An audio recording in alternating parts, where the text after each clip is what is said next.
السلام عليكم ورحمة الله وبركاته isku soo laabasho wacan fideogani wuxuu aan maanta u sharxi doonaa network topology waa network topology iyo siduu u shaqeeyo haddaba si aad u hesho macluumaad inta oo channelka jirta fadlan nagu soo biro subscribe saar wadalkana furo si aad u heshid fariimaheena ugu dambeeyay ee ku soo darnay haddaba maanta casharkan wuxuu noqon doonaa network topology qaybaha iyo siduu u shaqeeyo then waxaan samayn doonaa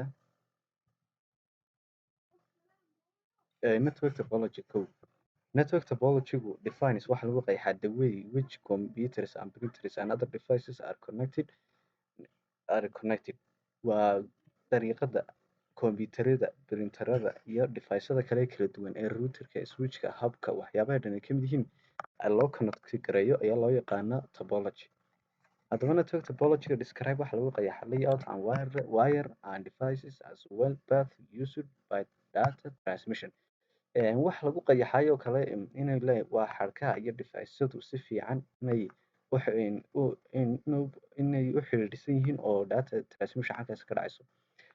network topology hadda waxaa lagu arrangement garayaa various elements oo linkiisa nodes ay ka mid yihiin of computer networkska. network topology defines waxa lagu qayaxaa layout of virtual shape of structure network only physical but also logical. network topology wuxuu noqon karaa inuu sida iminka applications characterization isticmaalo routers iyo switches iyo waxaad isticmaalaysaa aan ahayn the physical oo logical ah laakiin physical oo noqon karaa marka shirkadaha waaweyn ee networkada iyo ka shaqeeya muxuu ahayd isgaarsiinta loo xidhay networka network topology la isticmaalayo waa markaa physical buu noqonaya markaa router aad taaban karaysid iyo switch aad taaban karaysid baad aad configure garaynaysaa. haddaba network topology define waxa loo divide garayaa two category oo labada category waxay kala noqon karaan waa physical iyo logical. ka physical network topology waa wuxuu khuseeyaa interconnecting structure of logical area network oo laaniskiyo xasa physicalka lagu dhisan oo physicalka waa kan la taaban karo oo LAN networkskiyo waxaas oo dhan baa soo galay. logical networkskuna wuxuu noqon karaa waa kan network conceptka kaasoo communicate loo xiriirinayo oo noodhisya maxaa de logic ahaan. network topology type buu leeyahay typeskiisu hadda waxay kala yihiin bus topology, ring topology, star topology, mesh topology, tree topology iyo hybrid topology. waa 6 ilaa buugta qaar 8 bay gaarsiiyaan laakiin 6 ba ugu muhiimsan typeskiisa of network topology. haddaba bus topology wuxuu noqon karaa mid kan u xiran xadhkan isticmaalaya trusted cable kaleeto oo lahayn meesha routers iyo meesha aan soo gelin router oo soo gelin hub oo soo gelin switch ayaa loo yaqaanaa bus topology oo kani wuxuu kaga fiican yahay kuwa kale waxoogaa kos yar baa kugu baxaya. haddaba advantage iyo disadvantagekiisa bus topology wuxuu noqon karaa waa easy connected devices inay device-yadu si yar oo fiican u xiriiraan hub iyo switch iyo waxaa dhan looma baahanayo oo low cost cable xadhkahyadu wax saas badan ma qaadanayo. modern data speed buu yeelanayaa higher familiar technology-na uu yahay oo isagu xadhigga twisted pair cable-ka iyo internet-ka u isticmaalaya. disadvantage-na uu leeyahay wuxuu noqon karaa troubleshooting hadduu galo si loo troubleshoot gareeyo ama loo celin saaro way adkaanaysaa. interface-yada iyo waxyaabaha dhan hadda kolba mid walba dilsiitay noqonaysaa. haddaba midka labaad ee xiga waa ring topology waa sida midka fargalka oo kale wareegsan kana muxuu isticmaalayaa inuu computerba computer kale ku xidhan yahay oo meesha computer walba muxuu ku xidhan yahay laba computerka muxuu ku xidhan yahay labadaas oo dhinacana kana muxuu ku xidhan yahay labadaas oo dhinaca waa ringi ring wareegsan waa frame oo kale.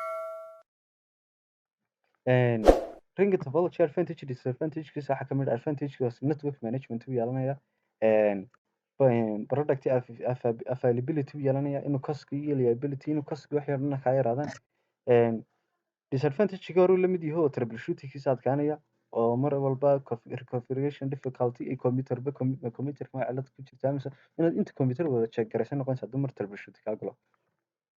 midka kale xiga waa star topology midkan haddaba labadii hore sidaad usoo jeedeen switch iyo hub iyo waxaa looma baahnayn laakiin kan star topology-ga waa devices networks individual connecting central node bay ku xidhan iyagu waa central node oo kaasoo computerada iyo printerada waxaas oo dhan waxay ku xidhan central node kaasoo noqon kara switch or hub or bridge mid ku doona noqon kara. haddaba star topology advantage-kiisa waxaa ka mid ah waa FSS troubleshooting-kiisa yaraanaya oo maadaama hal center ku wada xiran yahay centerkan baa laga eegaya isaga. Network control buu yeelanaya inuu controlkiisu si yaroo noqdo limited failure maxay failurkiisu inuu yaraado familiar technology uu yahay high data speed inuu yeelanaya. Central point of failure iyo cableska waxyaabahaas isagana disadvantage ku jira. Mesh topology haddaba midka ku xiga waa mesh topology. Kana wuxuu isugu xiran yahay sida xidig oo wareegsan oo kale tusaale ahaan oo computer walba inta computer ee network ayuu ku wada xiran yahay. Mesh topology waa dhacdaa. Hal mesh topology waa connect all devices nodes each other ayuu ku wada xiran yahay mid walba. Computer walba wuxuu ku xiran yahay inta computer network ku kooban yahay ayuu computer walba ku xiran yahay. haddaba mesh topology laba isna loo sii kala qaybiyo full mesh topology iyo partial mesh topology waa loo sii kala qaybiyo. Full mesh topology wuxuu noqon karaa waa each computer is connecting all computers available in network. Computer walba wuxuu ku xiran yahay computer walba oo available network ayuu computer walba ku xiran yahay. Partial topology wuxuu noqon karaa partial topology waxa weeye waa all not all but certain computers are connected to those computers with which they communicate frequency. Mid computeradu inay yeeshaan inay frequency ahaan yani isku xirnaadaan oo kale kan ahaanaya. Advantagekiisa waxaa ka mid ah reliability uu yeelanaya fast communication inuu dee si fiican wada xidho maadaama computerba computerka lagu xiran yahay. Fariintu dee computerba computer kale ma gaadhayso automatic bay destinationka u socotay toos u tegaysaa. Disadvantages waa kas oo maadaama xadhka badan buu yeelanaya managementkiisa waa adkaanaya waxyaabahaas oo dhan baa isna disadvantage u ah. midka ku xiga waa tree topology waa midka isna sida geedka oo kale ah kana mid computer walba wuxuu ku xiran yahay hab buu ku xiran yahay ama switch ama waxbuu ku xiran yahay computer walba. Waa is computer network waa in computer network tree topology waa type of network topology that resembles on tree topology there is no central node ma jiro kan oo isagu waxay wada xidhan trunk bay wada xidhan trunkan oo xadhig trunkan ay saas soo wada dhex maray xadhig trunkan saas soo wada dhex maray. Advantagekiisa waxaa ka mid ah supporting for broadcasting transmission broadband transmission inay muxuu ahayd inay transmissionka halka dhex maray inuu easy yar noqdo inaa limited failurekiisa yaraado point to point wearing inay mid walba dee midkiisa uu ku xiran yahay computer walba computerkiisa. Disadvantagekiisa waxaa ka mid ah troubleshootingkiisa adkaanaya high cost baa kugu baxay maadaama switch badan iyo habab badan isticmaalaysid. midka ugu dambeeyana waa hybrid topology. Hybrid topology waa type of topology kaasoo loo isticmaalo two or more different network isaga labo iyo wixii ka badan network haddii la dhisayo ee kan loo isticmaalo hybrid network.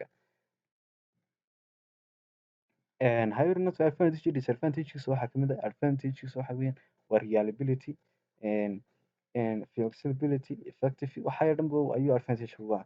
Laakiin disadvantagekiisa marka la yimaado complex designkii oo kaa yara khalkhala cost of habits iyo hababkan isticmaali sidoo kharashka ugu jooga infrastructuralka kuwan loo isticmaalayo isna cost ku jooga waxaasoo dhan wey ayaa kan hybridka kaaga baxaya oo maadaama sida networkada uga jeedid waxaa ka yar qiimo jaban bus topology-ga iyo ring topology-ga maadaama kuwa hab iyo switch-ga waxay ku baxayn.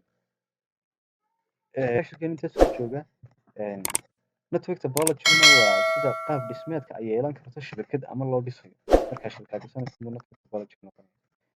Assalaamu calaykum waraxmatullaahi wabarakaatuh.